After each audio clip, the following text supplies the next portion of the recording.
Titanic से मुतालिक ये चंद हकाइक क्या आप जानते हैं? टाइटैनिक 14 अप्रैल 1912 की रात को डूबना शुरू हुआ और 3 घंटों के अंदर 15 तारीख के अवाइल में मुकम्मल तौर पर समंदर में गायब हो गया। जहाज इस वक्त 41 किलोमीटर फी घंटे की रफ्तार से बर्तानिया के शहर साउथहैम्पटन से अमेरिका के शहर न्यूयॉर्क जा रहा था, जब एक आइसबर्ग से टकरा गया और अपनी मंजिल पर पहुंचने से पहले 1500 से ज्यादा मुसाफिर समेत डूब गया। सितंबर 1985 में टाइटैनिक का मलबा निकाला गया। ये न्यू फाउंडलैंड कनाडा से 650 मील दूर है। हादसा सतह समंदर से 4000 मीटर की गहराई में पेश आया था, जिसमें जहाज के 2 टुकड़े हो गए थे, लेकिन उसके मलबे की घट्टी सुलझाई नहीं सुलझती और अब इसके बारे में कई कहानियां और अफवाहें भी ज़ेरे गर्दिश हैं। टाइटैनिक ने तेज रफ्तारी का रिकॉर्ड कायम करने की कोशिश की। इस बारे में बहुत सी कयासराइयां मौजूद हैं कि टाइटैनिक का एक मकसद समंदर में तेज रफ्तारी का रिकॉर्ड तोड़ना था। ताहम ये सरासर गलत है। इस जहाज का मंसूबा रफ्तार का रिकॉर्ड बनाना नहीं, बल्कि तफरीह के गर्ज से जाने वालों के लिए बहरी सफर को यादगार और आरामदाह बनाने के गर्ज से डिजाइन किया गया था।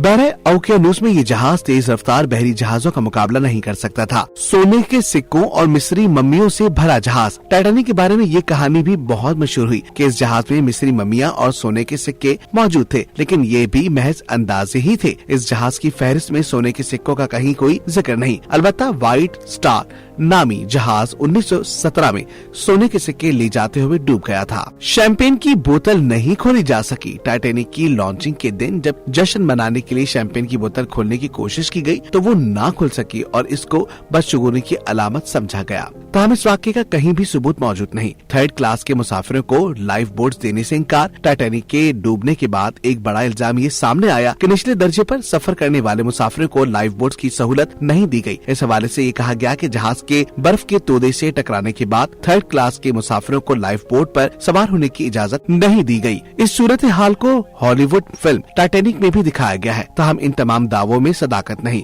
लाइफ बोट में चढ़ने के लिए खातून का लिबास। एक अखबारी आर्टिकल के मुताबिक विलियम स्लोपर नामी एक मुसाफिर ने लाइफ बोट पर जगह पाने के लिए औरत का भेष बदला। ताहम इस खबर का हकीकत से ताल्लुक नहीं। ताहम टाइटैनिक के हादसे में जिंदा बच जाने वाले मुसाफिर विलियम स्लोपर भी इसकी तरदीद करते हैं।